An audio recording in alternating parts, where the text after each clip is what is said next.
Si tu comprends ce que je vais te révéler, tu deviens dangereux. Machiavel n'écrivait pas pour les faibles. Il n'écrivait pas pour ceux qui cherchent l'approbation, ni pour ceux qui ont besoin d'être aimés pour avancer. Non. Machiavel écrivait pour ceux qui ont le courage de manier la vérité brute. Même si cette vérité brûle. Même si elle dérange. Même si elle fait peur. Car le pouvoir n'appartient pas à ceux qui espèrent naïvement que la justice triomphera par elle-même. Le pouvoir appartient à ceux qui osent voir le monde tel qu'il est, nu, brutal, sans filtre, sans illusion. Et si tu comprends ça, tu cesses de jouer avec les règles qu'on t'a imposées. Tu commences à écrire tes propres règles. Le monde appartient à ceux qui ont saisi que la morale des foules est une cage. Et que la véritable liberté se trouve dans l'art de manipuler cette morale, sans jamais s'y enfermer. Avant de continuer, je t'invite à t'abonner à cette chaîne. Ici, tu n'entendras pas des discours pour plaire aux foules. Tu entendras des vérités que très peu osent dire. Alors si tu veux devenir plus fort, plus lucide, plus dangereux dans un monde rempli d'illusions, clique maintenant, et rejoins ceux qui refusent d'être des esclaves. 1. Les hommes ne veulent pas la vérité. La première leçon de Machiavel est brutale, les hommes ne cherchent pas la vérité. Ils disent qu'ils veulent la vérité. Ils prétendent aimer la lumière, réclamer la clarté. Mais en réalité, ils la fuient. La vérité dérange, elle brûle, elle met à nu. Elle enlève les masques, détruit les illusions, et expose ce que beaucoup préféreraient cacher. Alors, au lieu de l'affronter, la majorité choisit le confort du mensonge, l'anesthésie des illusions. Ils veulent être bercés par de belles histoires, pas réveillés par un choc brutal.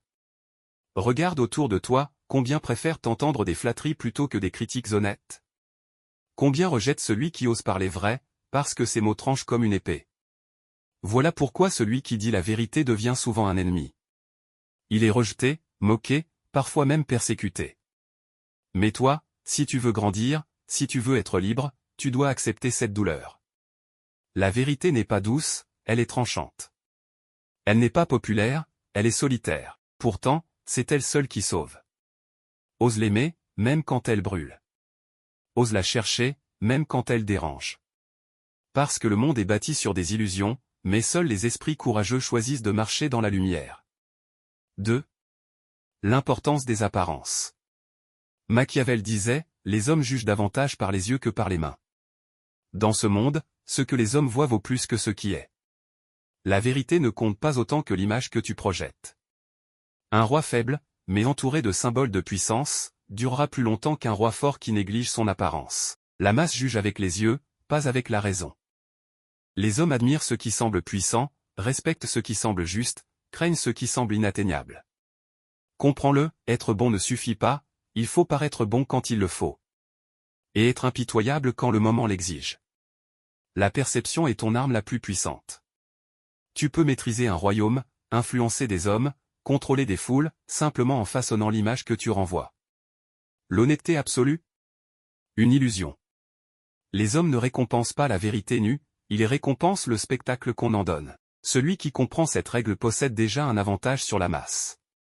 Il sait que la puissance ne réside pas dans ce que tu es réellement, mais dans ce que les autres croient que tu es. Apprends à jouer ce rôle avec précision, et tu transformeras le monde autour de toi sans que personne ne puisse te toucher. 3. L'amour ou la peur? Une question traverse toute l'histoire, vaut-il mieux être aimé, ou craint? L'homme naïf choisira toujours l'amour. Il croit que la loyauté vient du cœur, qu'elle se nourrit d'affection et de sourire. Mais la vérité est plus cruelle, l'amour est fragile, instable, changeant. Les hommes trahissent pour un caprice, un avantage, un désir passager. La peur, elle, est solide. Elle s'enracine dans la mémoire, s'impose à l'instinct de survie. Ceux qui savent inspirer une crainte subtile, mais réelle, tiennent le pouvoir dans leurs mains. Comprends bien, la cruauté n'est pas un vice, elle est un outil. Mesurée, appliquée au moment exact, elle crée une stabilité que l'amour ne pourra jamais offrir.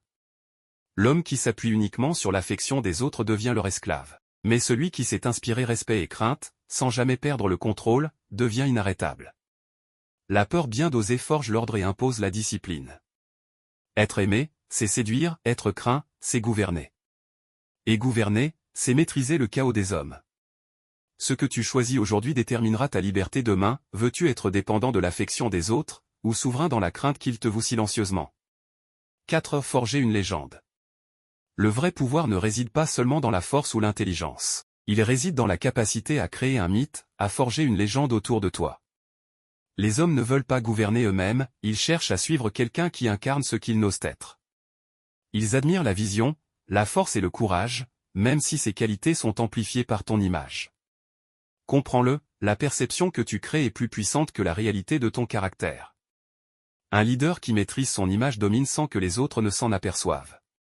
Chaque geste, chaque parole, chaque symbole que tu choisis devient un fil dans le récit que tu tisses. La foule ne voit pas la complexité derrière tes décisions, elle voit l'histoire que tu racontes.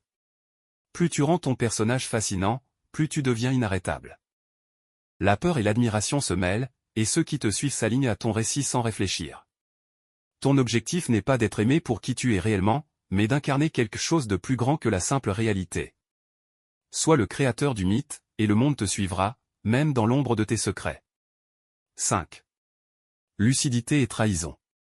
Ce qui rend un homme dangereux, ce n'est pas sa force ou son intelligence, mais sa capacité à voir les hommes tels qu'ils sont vraiment. Égoïste, peureux, changeant, influençable, la majorité agit toujours pour son propre intérêt. Celui qui attend une loyauté pure sera trahi, celui qui croit à l'honnêteté absolue sera déçu. Mais toi, si tu comprends cette réalité, tu deviens libre. Tu n'es plus prisonnier des illusions des autres, tu anticipes leurs mouvements, leurs trahisons, et tu les transformes en levier de pouvoir. La lucidité n'est pas une faiblesse, c'est une arme. Chaque trahison devient une opportunité, chaque faiblesse humaine, un outil pour avancer. Comprends bien, tu ne détruis pas les illusions, tu les canalises.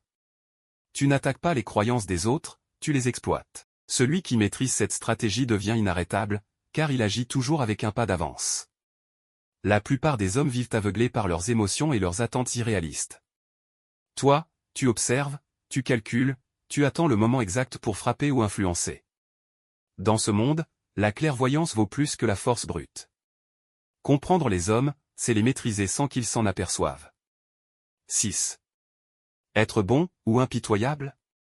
Comprends-le bien, être bon en permanence est une faiblesse, et être cruel sans mesure est une folie. Le vrai pouvoir se situe dans l'équilibre subtil entre bonté et impitoyabilité. Savoir quand être juste pour gagner la confiance, et quand être impitoyable pour inspirer la crainte, est la clé. Les hommes ordinaires pensent que la cohérence morale est une vertu universelle.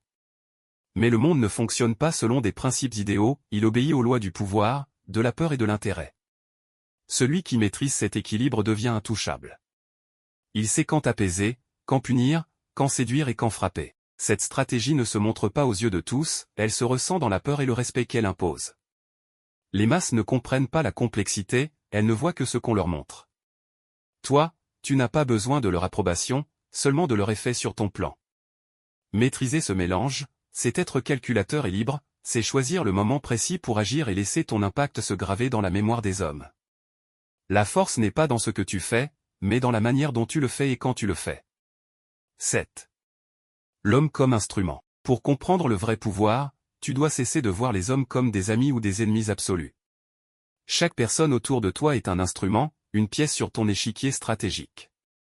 Certains servent tes plans, d'autres sont sacrifiables, mais tous participent à ton objectif final, la victoire. Les émotions, l'affection, la loyauté, ce sont des illusions qui ne doivent jamais guider tes décisions. Celui qui se laisse emporter par les attachements est déjà prisonnier. Toi, tu dois observer, analyser, anticiper.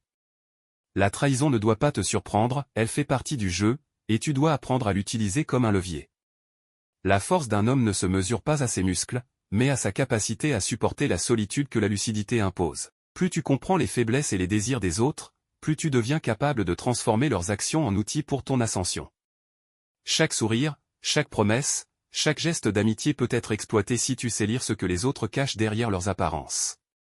L'homme lucide transforme l'humanité en un échiquier vivant, et chaque mouvement devient une marche vers le pouvoir. 8. La solitude du pouvoir. Le pouvoir a un prix, la solitude. Plus tu deviens lucide, plus tu t'élèves au-dessus du troupeau, et plus tu te retrouves isolé. Les masses détestent celui qui brise leurs illusions, celui qui voit clair dans leur jeu. Elles critiquent, jugent, parfois même haïssent, mais leur mépris est le signe que tu es puissant. Comprends-le, si tu veux contrôler, si tu veux être respecté et craint, tu dois accepter d'être mal compris. La solitude forge l'acier de ton esprit. Dans le silence, tu observes, tu analyses, tu planifies. La plupart des hommes cherchent l'approbation, s'attachent aux regards et aux applaudissements. Toi, tu ignores ces distractions. Ta force vient de ta capacité à rester calme quand les autres paniquent, silencieux quand ils crient, froid quand ils s'enflamment.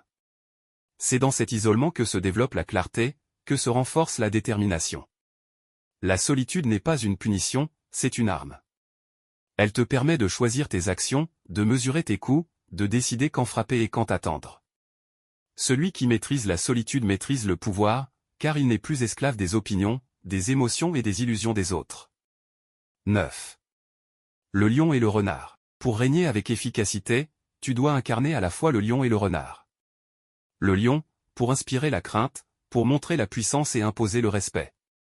Le renard, pour déjouer les pièges invisibles, pour contourner les dangers que la force brute ne peut surmonter. Être uniquement fort attire la conspiration et l'envie, être uniquement rusé inspire le mépris. La vraie puissance naît de l'équilibre entre ces deux qualités. Tu dois être suffisamment imposant pour que personne n'ose t'attaquer, et suffisamment malin pour anticiper chaque embuscade, chaque trahison. Parfois, dans la même heure, tu dois montrer ta force, parfois, dans la même parole, ta ruse.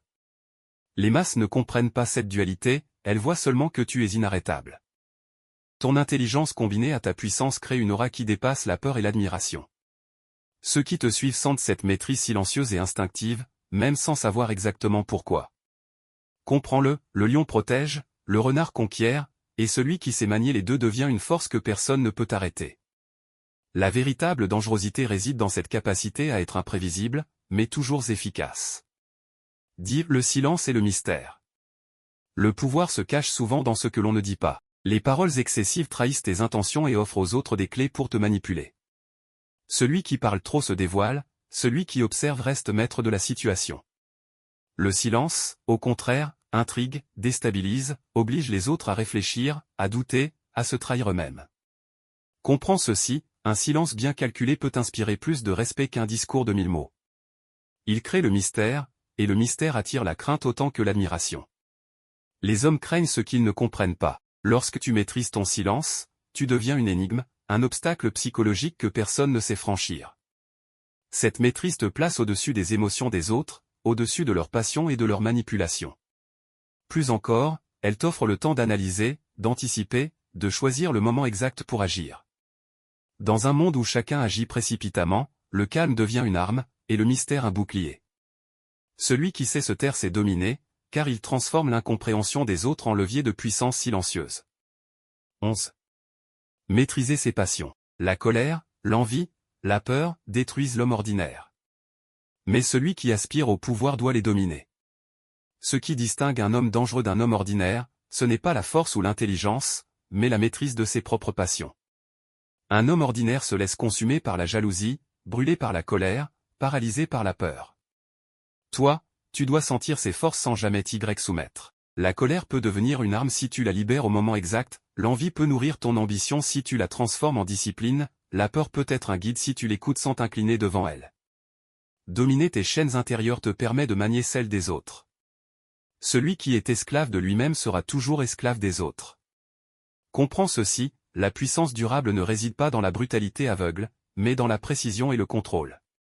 Chaque décision, chaque action, chaque réaction doit être calculée, pesée, mesurée. Être dangereux, c'est rester imprévisible pour ceux qui t'entourent, mais toujours efficace.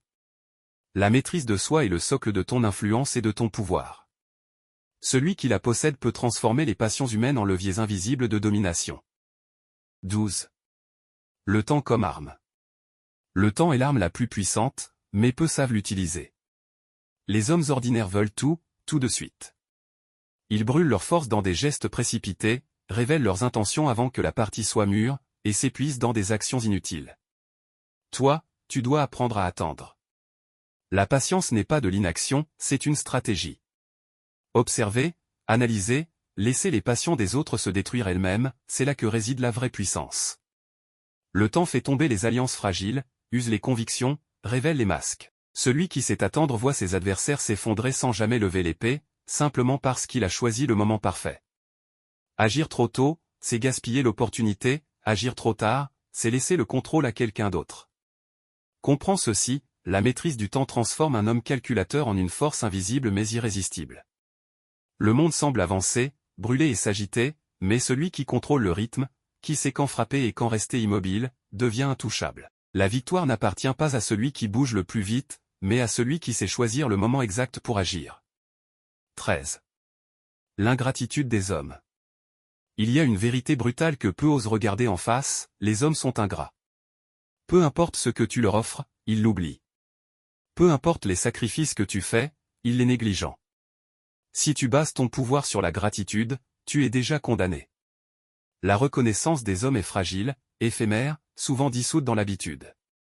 La peur, en revanche, s'ancre profondément dans la mémoire. Celui qui comprend cela cesse de chercher à être aimé pour ses bienfaits et commence à construire des barrières psychologiques solides par ses démonstrations de force et de maîtrise.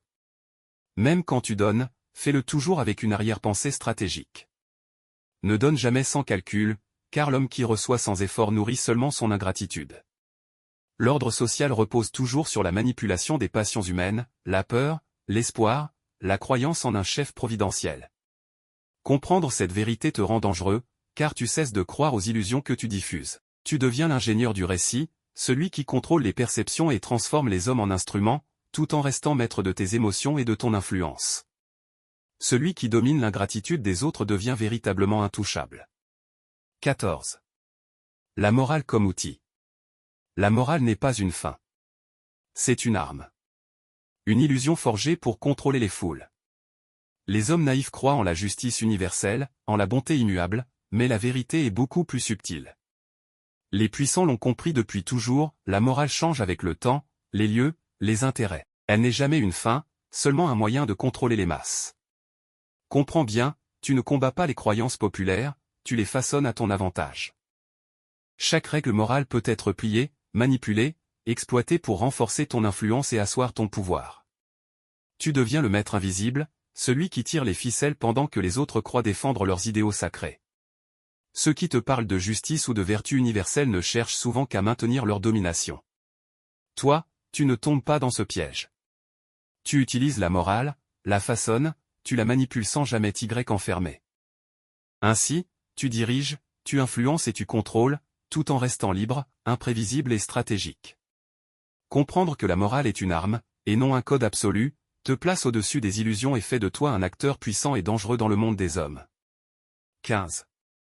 L'art de lire les faiblesses. Le véritable pouvoir ne réside pas dans la force brute ni dans l'intelligence seule. Il réside dans la capacité à percevoir les failles des autres. Chaque homme a une faiblesse, la peur, l'orgueil, l'avidité, le besoin d'être aimé ou l'obsession de paraître vertueux. Celui qui sait identifier ses fragilités peut les exploiter pour influencer, manipuler et contrôler. Avec une seule phrase, un seul geste, tu peux déclencher des réactions qui modifient le cours des événements, renverser des situations et imposer ta volonté sans violence directe. L'œil lucide qui perce les masques est plus puissant que 1000 armées. Comprends ceci, tu ne traites pas les hommes comme des amis ou des ennemis absolus, mais comme des pièces sur un échiquier stratégique. Anticiper la trahison, exploiter les désirs, utiliser les craintes, tout cela devient ton levier. Chaque interaction, chaque relation, chaque alliance doit être calculée. L'homme qui comprend cela cesse d'être naïf, il devient dangereux, invisible, inarrêtable. La maîtrise des faiblesses humaines transforme un simple observateur en maître du jeu. 16. La solitude, encore. Comprendre Machiavel, c'est comprendre que le pouvoir exige la solitude. Ceux qui veulent être aimés de tous sont esclaves de tous, attachés aux illusions et aux attentes des autres. Toi, tu dois accepter d'être mal compris, critiqué, parfois haï. Cette solitude n'est pas un fardeau, elle est le creuset où se forge la lucidité. Dans le silence et l'isolement, tu observes, tu analyses, tu planifies. C'est là que naît la clarté, que se développe la maîtrise des émotions et que se scelle l'indépendance de l'esprit. Plus tu te détaches des illusions, plus tu deviens dangereux. La véritable puissance ne réside pas dans la force brute, mais dans l'imprévisibilité et la stratégie froide. Être une énigme pour les autres, un mystère que personne ne peut comprendre complètement, te place au-dessus de leur manipulation et de leur passion. Tu cesses de courir après l'amour ou l'approbation.